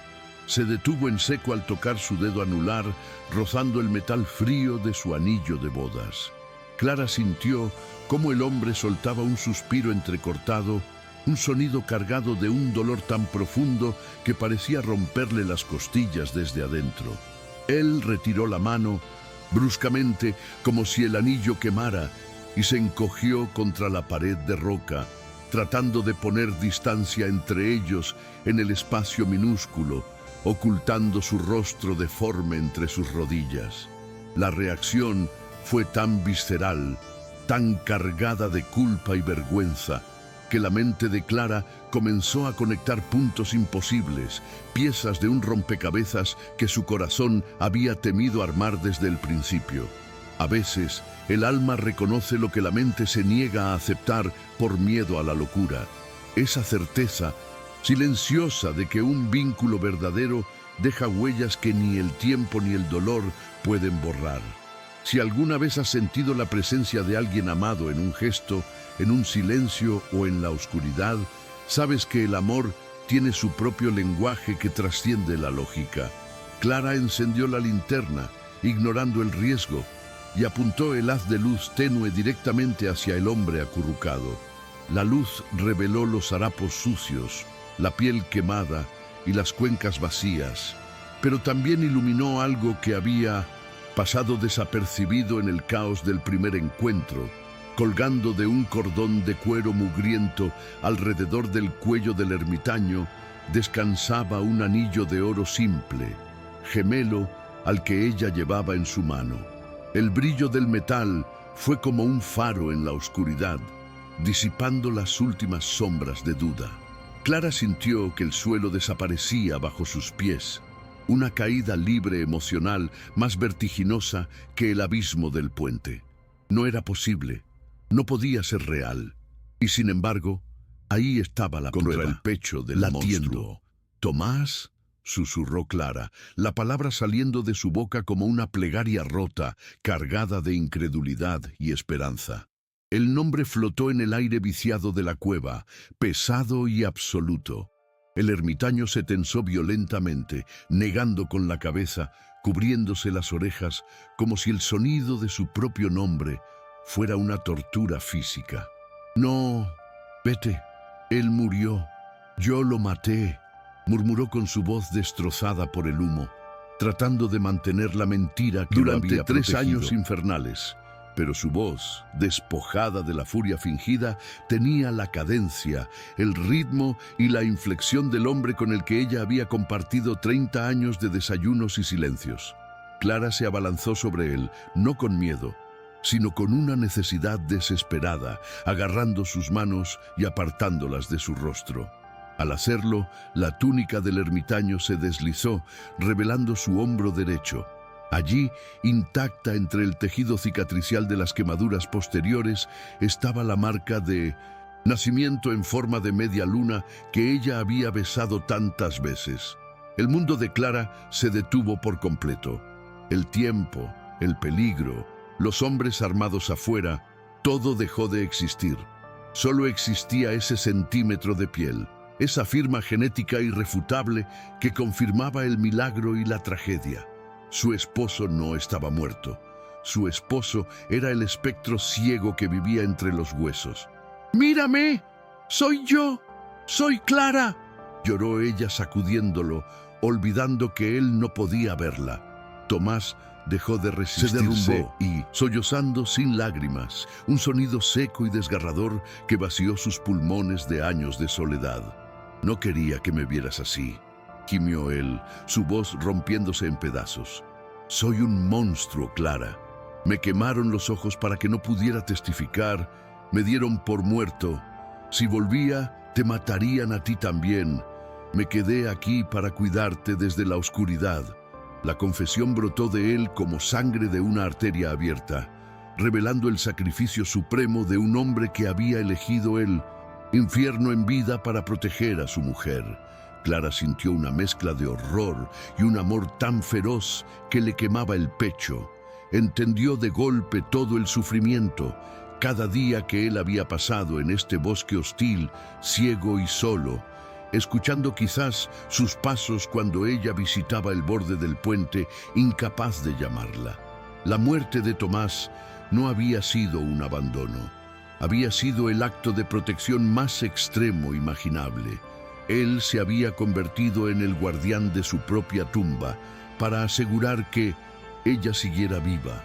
La culpa que Clara había cargado durante 3 años se evaporó, reemplazada por una admiración dolorosa y una furia volcánica contra quienes le habían hecho esto. Ella acunó el rostro desfigurado de su esposo entre sus manos, sin importarle la textura de las cicatrices ni la suciedad. Besó su frente, sus mejillas, sus párpados cerrados, reclamándolo, diciéndole sin palabras que seguía siendo su Tomás, su amor, su vida.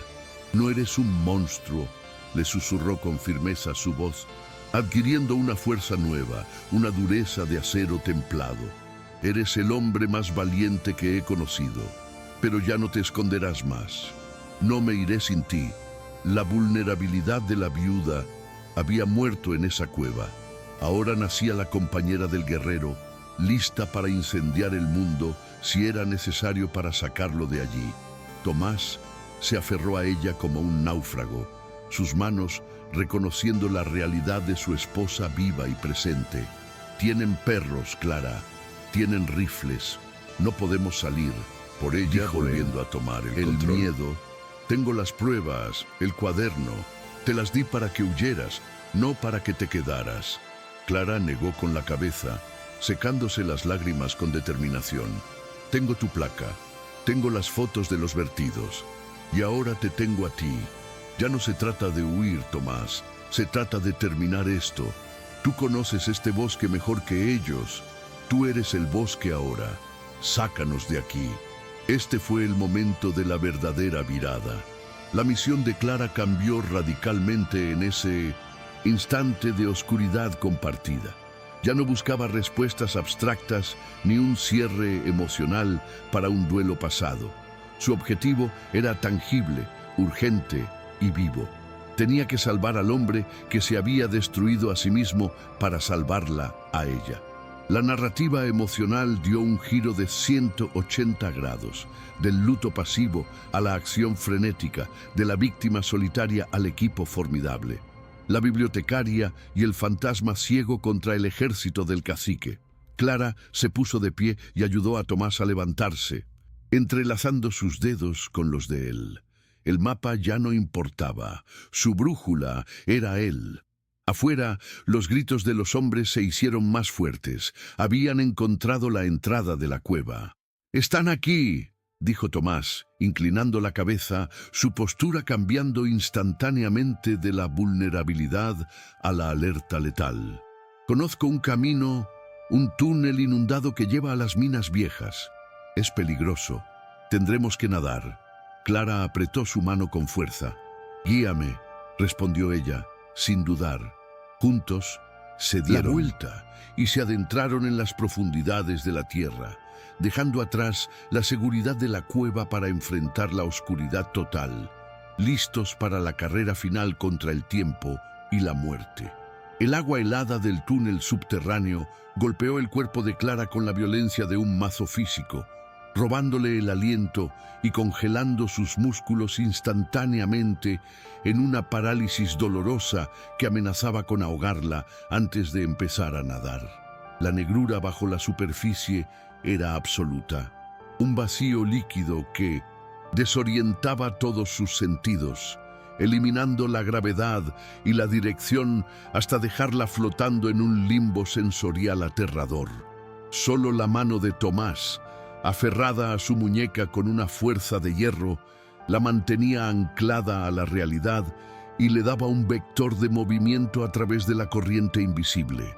Él nadaba con una eficiencia perturbadora, moviéndose como una criatura anfibia adaptada a la oscuridad, arrastrándola a través de pasajes sumergidos que sus dedos ciegos memorizaban al instante.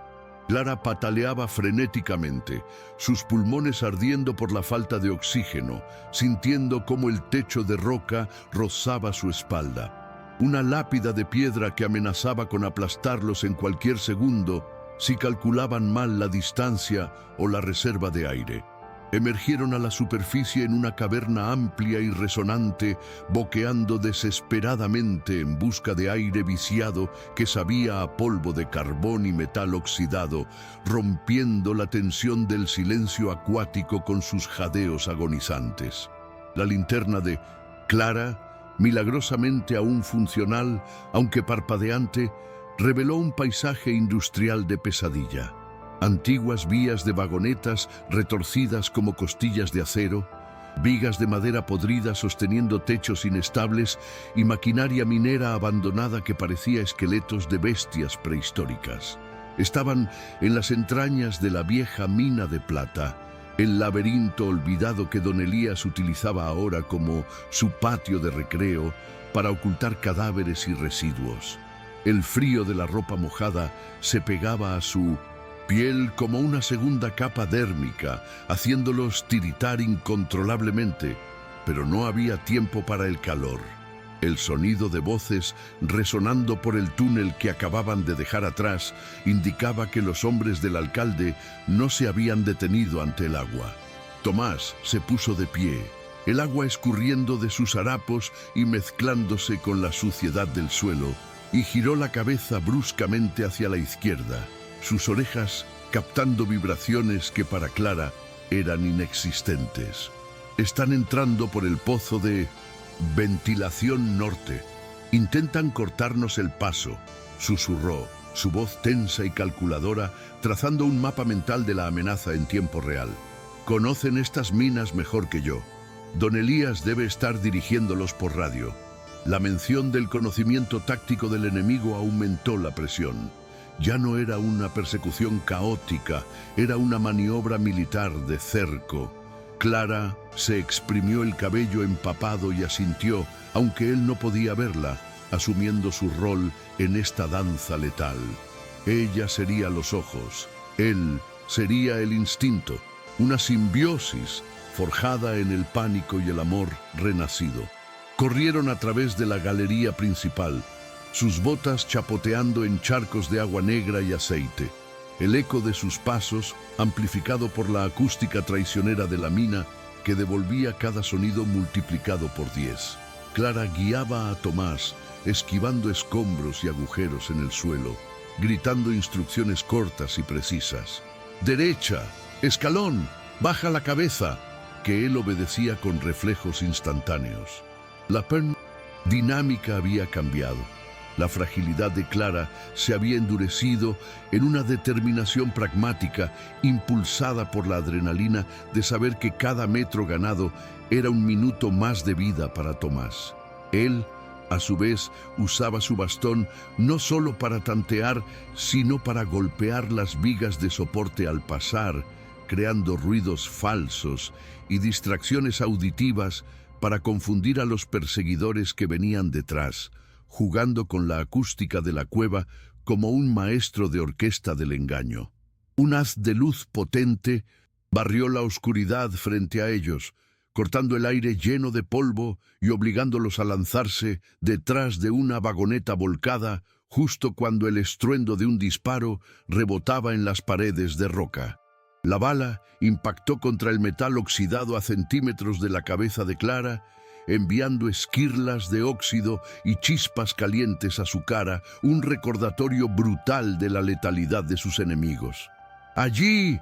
¡Veo movimiento!, gritó una voz áspera, seguida de más disparos que repiquetearon contra su cobertura precaria, creando una cacofonía ensordecedora. Estaban inmovilizados, atrapados en un fuego cruzado en un túnel sin salida aparente, con la munición y la paciencia del enemigo superando con creces sus recursos. Clara miró a Tomás. Su rostro estaba pálido, las cicatrices destacando violentamente, pero no había miedo en su expresión, solo una concentración asesina.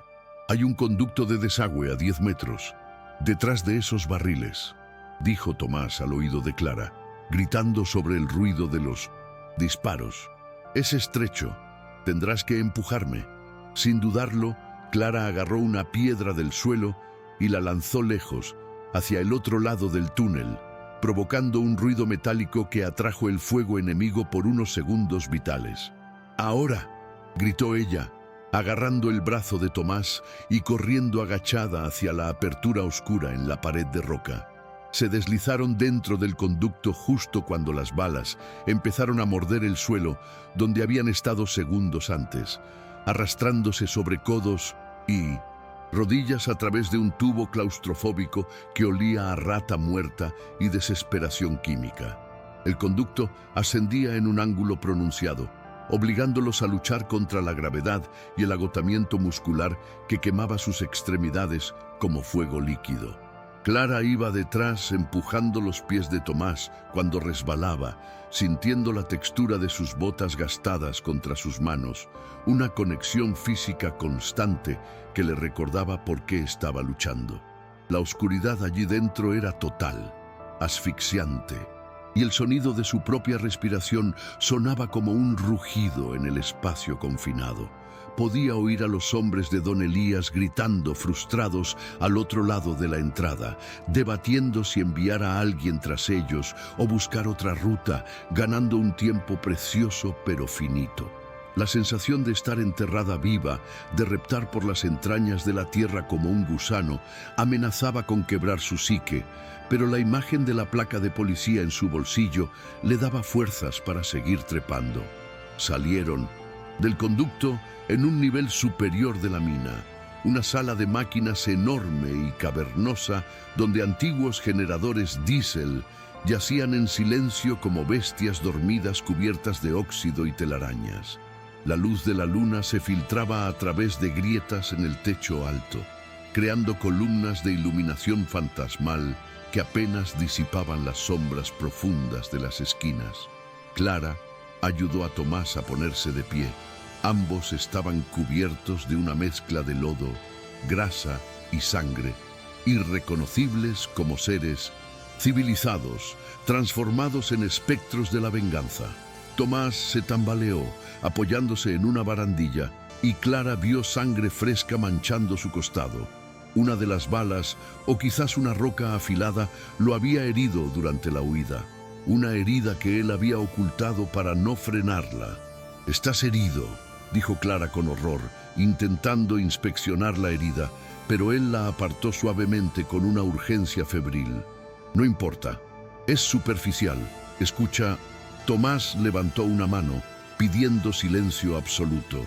El sonido de un motor de vehículo acercándose resonó desde el exterior, reverberando a través de la estructura de la mina. No era un camión cualquiera, era el rugido potente y personalizado de la camioneta blindada de Don Elías. El jefe final había llegado al campo de batalla, cansado de delegar la caza a sus subordinados incompetentes. La presencia del alcalde cambiaba la dinámica. Ahora era personal, una cuestión de orgullo herido y secretos que debían ser silenciados por la propia mano del poder. «Sabe que estamos aquí. Esta es la única salida que conecta con el bosque», dijo Tomás, orientándose hacia el sonido del motor. «Va a bloquear la entrada principal. Tenemos que subir a la torre de trituración. Desde allí podemos saltar a los vagones de carga externos». La idea de escalar una estructura metálica inestable en la oscuridad con un hombre ciego y herido parecía una locura suicida, pero Clara sabía que quedarse en el suelo era una sentencia de muerte segura.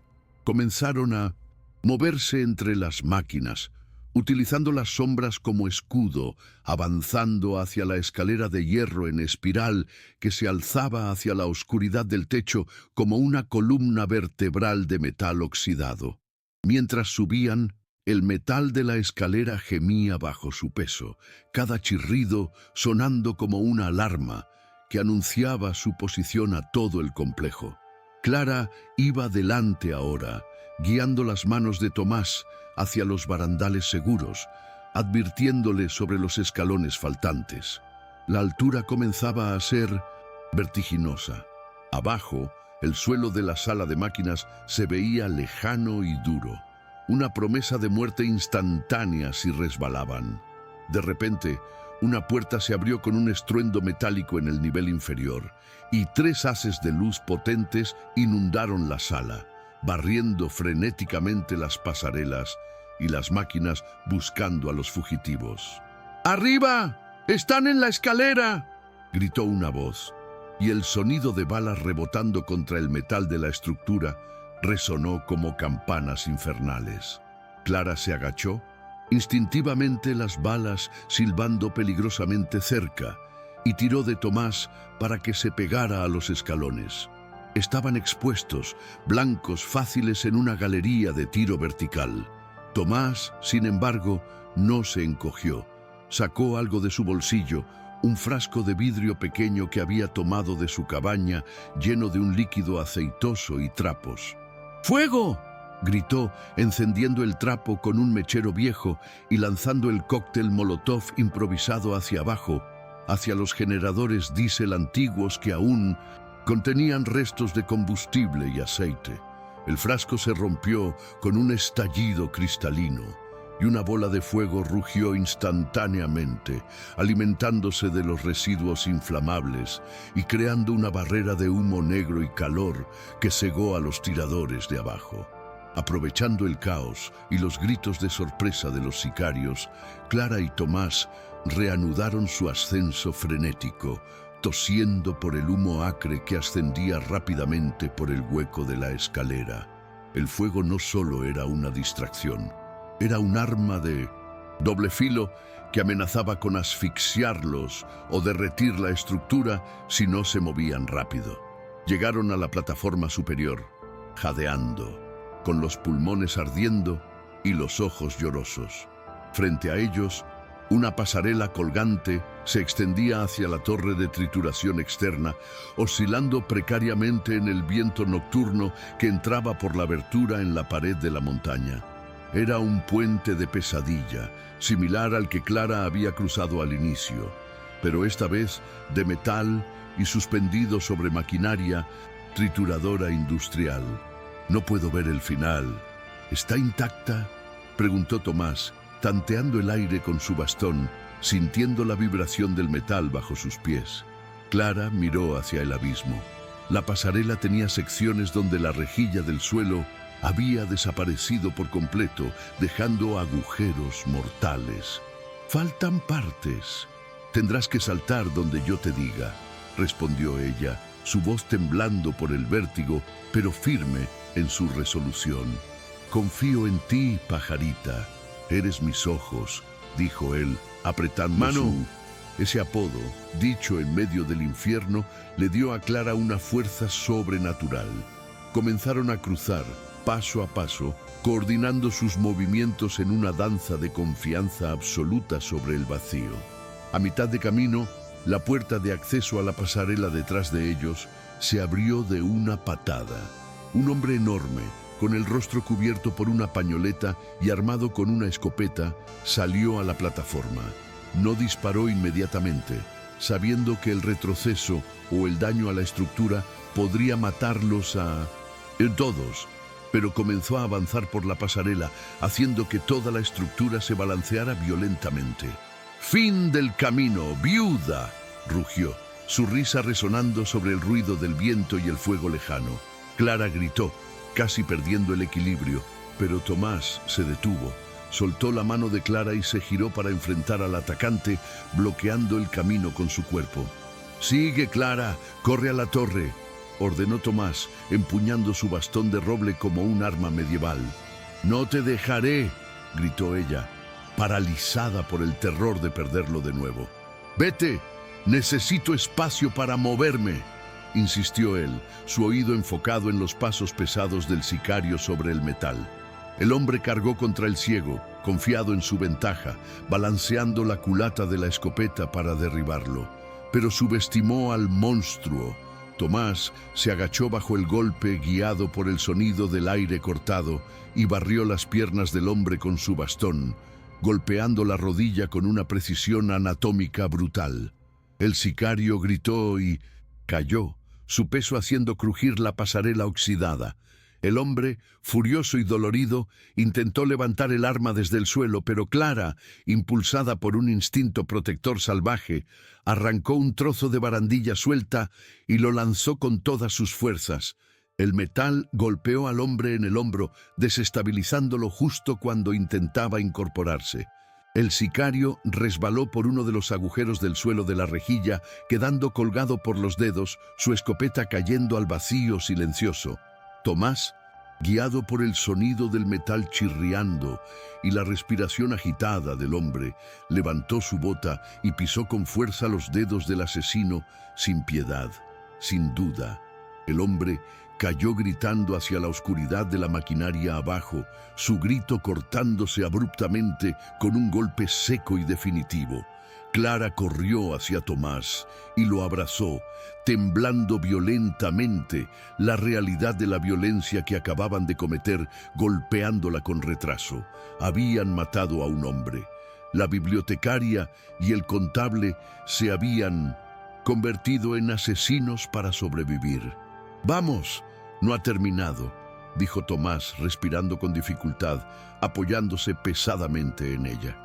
Cruzaron el resto de la pasarela y entraron en la torre de trituración, cerrando una puerta pesada de hierro tras de sí y trabándola con una barra de metal oxidado justo cuando más balas impactaban contra el otro lado, abollando el metal. Estaban en la sala de control de la torre, una cabina de vidrio sucio que colgaba sobre el valle exterior, ofreciendo una vista panorámica del bosque iluminado por la luna y los faros de los vehículos de Don Elías que rodeaban la base de la mina.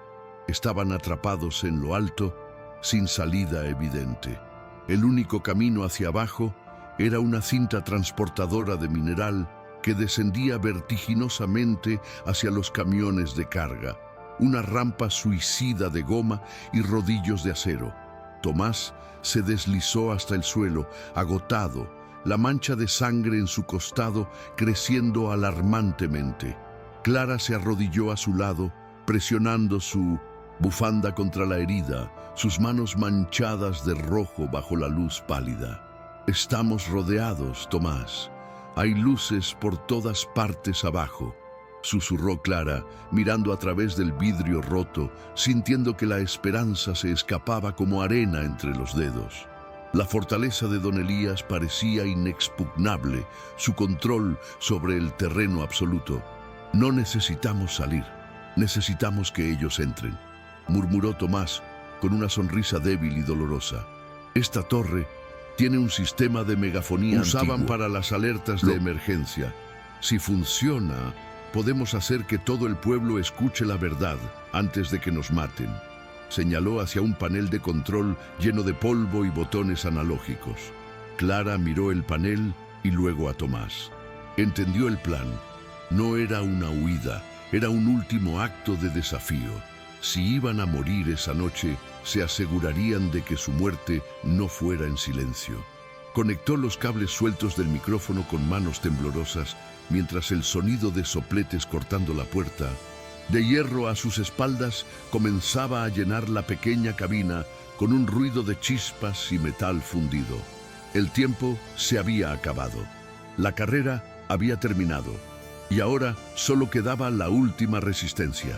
Clara tomó la mano de Tomás Apretó el botón de transmisión general y preparó su voz para contar la historia que derribaría un imperio, mientras la puerta cedía lentamente bajo el calor del soplete. La puerta de la cabina de control estalló hacia adentro con un estruendo ensordecedor de metal, retorcido, arrancada de sus bisagras por una carga explosiva que sacudió la torre hasta sus cimientos y lanzó a Clara y Tomás contra la pared opuesta en una lluvia de cristales rotos. Entre el humo acre y el polvo de la explosión, la silueta de don Elías emergió como una aparición demoníaca, flanqueado por dos hombres armados con fusiles de asalto, su inmaculado traje blanco ahora manchado de hollín, pero su rostro manteniendo esa máscara de arrogancia imperturbable que había gobernado el pueblo durante décadas. De un solo disparo certero, el alcalde voló la consola de transmisión en 1000 pedazos de plástico y chispas eléctricas antes de que Clara pudiera pronunciar una palabra al micrófono, silenciando su última esperanza de ayuda externa y dejando un zumbido estático agonizante llenando el pequeño espacio. Don Elías avanzó sobre los cristales crujientes, ignorando a Clara para clavar sus ojos fríos en la figura destrozada del ermitaño que intentaba ponerse de pie, apoyándose en la pared. Sabía que las ratas son difíciles de matar, pero nunca imaginé que una rata ciega me daría tantos problemas, dijo con una voz suave y venenosa, cargada de un desprecio aristocrático. 3 años, Tomás. 3 años escondido en mi bosque, comiendo basura. Deberías haberte muerto con dignidad ese día. El reconocimiento fue mutuo y eléctrico. No había necesidad de máscaras. Elías sabía exactamente quién era el monstruo, y su odio no nacía del miedo, sino de la ofensa personal de que su víctima hubiera osado sobrevivir a su decreto de muerte. Tomás escupió sangre al suelo, su pecho subiendo y bajando con un estertor doloroso, pero levantó la cabeza orientando sus oídos hacia la voz del alcalde con la precisión de un radar. No me escondía, Elías. Estaba esperando a que cometieras el error de venir tú mismo, graznó Tomás, su mano apretando el bastón de roble con tanta fuerza que sus nudillos se pusieron blancos bajo la mugre. El alcalde soltó una carcajada seca y miró a sus hombres. Acabad con esto, tiradlos por la rampa de mineral, que se trituren con la piedra. Quiero que desaparezcan. Los 2 sicarios levantaron sus armas, los cañones negros apuntando a la pareja acorralada, la muerte a una fracción de segundo de distancia. Clara cerró los ojos, preparándose para el final, su mano buscando la de Tomás para morir tocándolo. Pero Tomás no buscó su mano, buscó el interruptor principal de la caja de fusibles que zumbaba peligrosamente en la pared junto a su cabeza. Un detalle que solo él había escuchado vibrar en el caos. «Clara, al suelo», gritó con una voz que no admitía réplica, y con un movimiento brutal de su bastón destrozó la caja de fusibles y arrancó los cables vivos de la pared. Un chispazo azul cegador iluminó la cabina por un microsegundo, seguido de una oscuridad total y absoluta cuando el sistema eléctrico de la torre colapsó, sumiendo la sala en una negrura de tinta. El cambio fue instantáneo y devastador para los hombres videntes. «No veo nada, maldita sea», gritó uno de los sicarios, el pánico filtrándose en su voz profesional, disparando una ráfaga ciega que rebotó inofensivamente en el techo metálico. En ese instante, el equilibrio de poder se invirtió con una violencia sísmica. El mundo de luz de don Elías había muerto y ahora estaban todos atrapados en el reino eterno de Tomás. Para Clara, la oscuridad era terror, pero para Tomás era su hogar, su ventaja táctica suprema. Se movió con una velocidad silenciosa y letal, deslizándose fuera de la pared, mientras los otros tropezaban y maldecían. Clara, pegada al suelo como le habían ordenado, escuchó el silbido del aire cortado por la madera dura, seguido del crujido húmedo de hueso rompiéndose y un grito ahogado que se cortó en seco. Tomás había golpeado la garganta del primer sicario con la precisión de un cirujano carnicero, guiado únicamente por el sonido de su respiración agitada. «¡Disparad! ¡Matadlo!», aulló don Elías, su compostura rompiéndose, disparando su pistola al azar hacia donde creía que estaba el ermitaño. Los fogonazos de los disparos eran relámpagos estroboscópicos que revelaban instantáneas de pesadilla. Tomás saltando sobre una mesa, el segundo sicario girando en círculos, Elías retrocediendo hacia la puerta rota. Pero entre cada disparo, la oscuridad volvía más densa, y en esa oscuridad, Tomás era invisible e imparable. El segundo hombre cayó con el sonido pesado de un cuerpo inerte golpeando el metal, su arma repiqueteando lejos de su alcance tras un golpe seco en la sien. Ahora solo quedaban el alcalde y el fantasma. El silencio cayó sobre la cabina, roto solo por la respiración entrecortada y aterrorizada de don Elías, que giraba la cabeza frenéticamente, intentando ver lo que no existía. «Sé dónde estás, por cómo te tiembla el pulso, Elías», susurró Tomás desde las sombras, su voz pareciendo venir de todas partes y de ninguna, rebotando en las paredes de vidrio. «Hueles a miedo y a colonia. Cara, hueles a culpa». Era una guerra psicológica, el depredador jugando con la presa antes del golpe final. Don Elías disparó su última bala hacia la voz. Un estallido sordo que rompió otro panel de vidrio, pero el clic metálico de la recámara vacía que siguió fue el sonido de su sentencia. «¡Aléjate de mí, fenómeno!», chilló el alcalde, retrocediendo hasta chocar contra la barandilla rota que daba al vacío, su arrogancia disuelta en un charco de terror primario. Tomás emergió de la oscuridad no corriendo, sino caminando despacio, golpeando rítmicamente el suelo con su bastón. Tac, tac, tac. El sonido de la justicia acercándose. Clara encendió su pequeña linterna, el haz de luz tembloroso cortando la negrura para revelar la escena final. Tomás estaba frente a don Elías, cubierto de sangre propia y ajena, pareciendo un dios vengativo, surgido del infierno.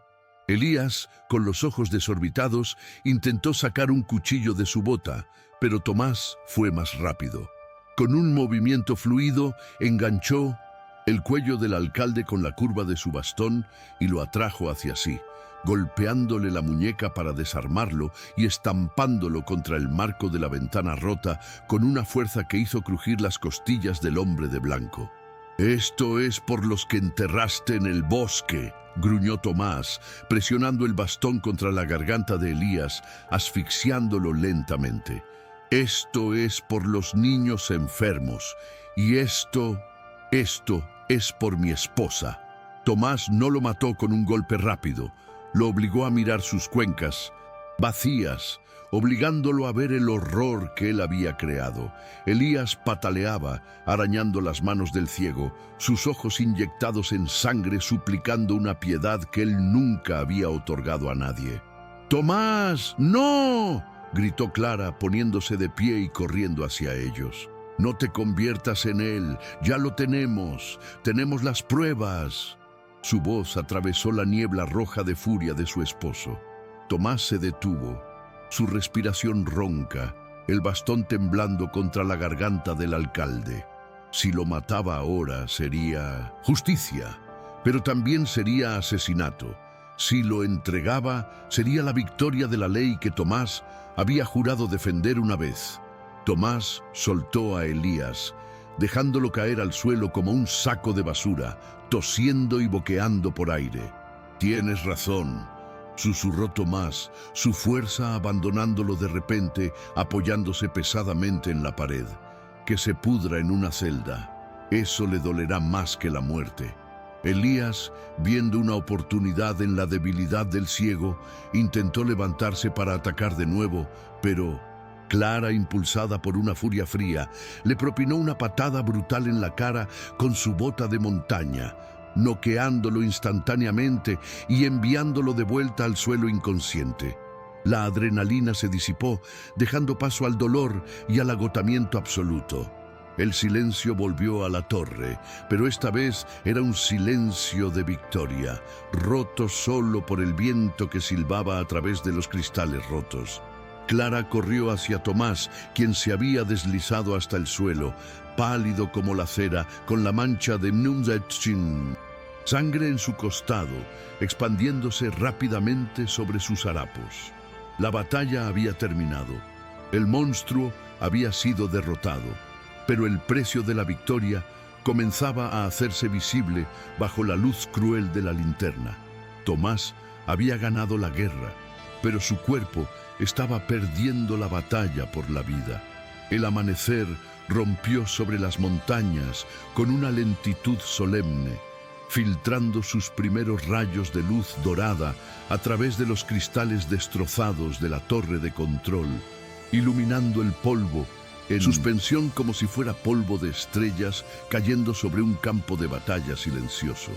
Tomás yacía en el suelo, con la cabeza apoyada en el regazo de Clara, su respiración volviéndose cada vez más superficial y espaciada, un ritmo que se desaceleraba inexorablemente hacia el silencio final. La mancha de sangre en su costado ya no crecía, simplemente estaba allí, una realidad roja y brillante que marcaba el final de su guardia. Clara acariciaba su cabello enmarañado y sucio, sus lágrimas cayendo sobre el rostro lleno de cicatrices de su esposo, limpiando la mugre para revelar al hombre que siempre había estado allí debajo de la máscara del monstruo. No había pánico en sus movimientos, solo una aceptación sagrada y dolorosa de que la medicina y los milagros se habían agotado, dejando espacio solo para la despedida. Tomás buscó la mano de Clara con dedos débiles, encontrando su alianza y apretándola con la poca fuerza que le quedaba, una última conexión física en un mundo que se desvanecía para él. «No llores, pajarita», susurró, su voz apenas un hilo de aire, desprovista ya del dolor y la furia que habían definido su existencia en el bosque. «He vivido 3 años en la oscuridad esperando este momento, esperando sentir tu calor una vez más. No tengo miedo, ya no está oscuro». Sonrió, una sonrisa torcida por las cicatrices, pero iluminada por una paz interior que Clara no había visto en él ni siquiera en sus mejores días. La carga de ser el protector fantasma, el guardián ciego del secreto, finalmente se había levantado de sus hombros, permitiéndole descansar no como un fugitivo, sino como un esposo que cumplió su promesa hasta las últimas consecuencias. Clara se inclinó sobre él, pegando su frente a la suya, convirtiéndose en sus ojos por última vez, describiéndole el amanecer con una voz quebrada pero llena de amor. «El sol está saliendo, Tomás. Es hermoso. Pinta el bosque de oro. Ya no hay sombras, amor mío. Todo está iluminado. Los monstruos se han ido». Tomás asintió levemente, sus ojos ciegos mirando hacia la luz que ella describía, viendo quizás algo más allá del espectro visible, un horizonte donde no necesitaba vista para ver la verdad. «Te veo», murmuró él, exhalando un suspiro largo y trémulo que pareció llevarse consigo todo el dolor de los años perdidos. «Siempre te vi».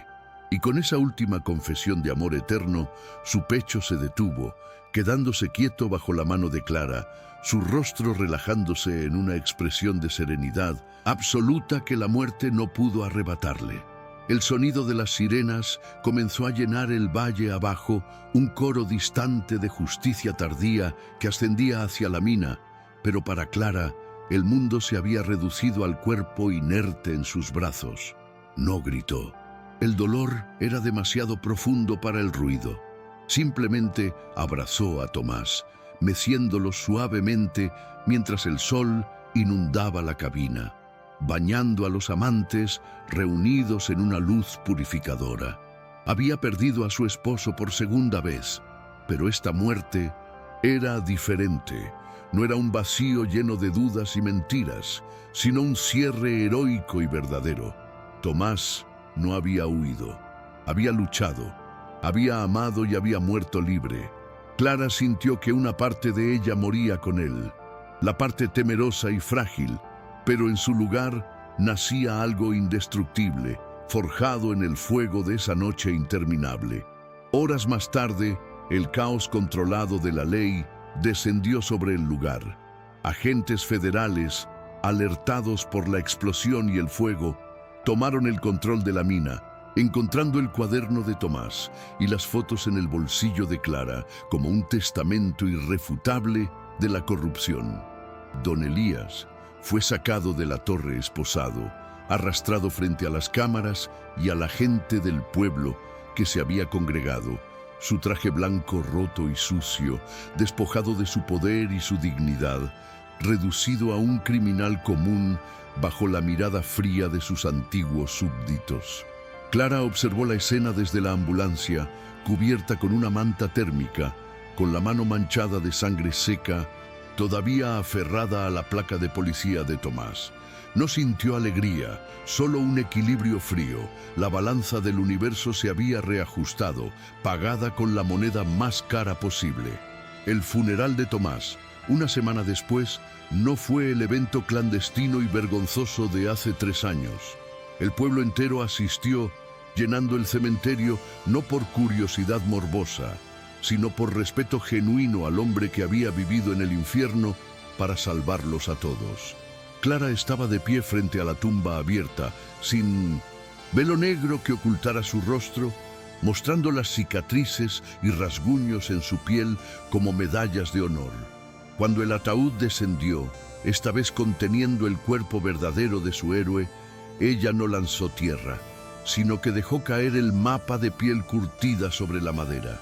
El mapa ya no era necesario, el camino había terminado.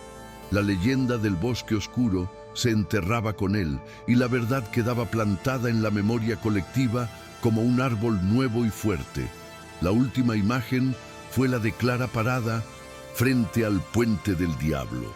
Las autoridades habían acordonado la zona con cinta amarilla de peligro y equipos de construcción se preparaban para demoler la estructura podrida y construir algo seguro y nuevo. Clara miró el abismo una última vez, escuchando el viento silbar entre las cuerdas viejas, pero ya no sentía el llamado de la muerte ni el peso de la culpa. Se tocó el pecho, donde la placa de Tomás descansaba ahora junto a su corazón, y dio media vuelta. Caminó alejándose del barranco, de espaldas a la oscuridad y de cara al pueblo que la esperaba, sus pasos firmes resonando en el camino de tierra. Había cruzado el puente, había descendido al inframundo y había regresado sola, pero completa. La viuda había muerto en el bosque. La mujer que regresaba estaba viva, despierta y finalmente en paz. Fin.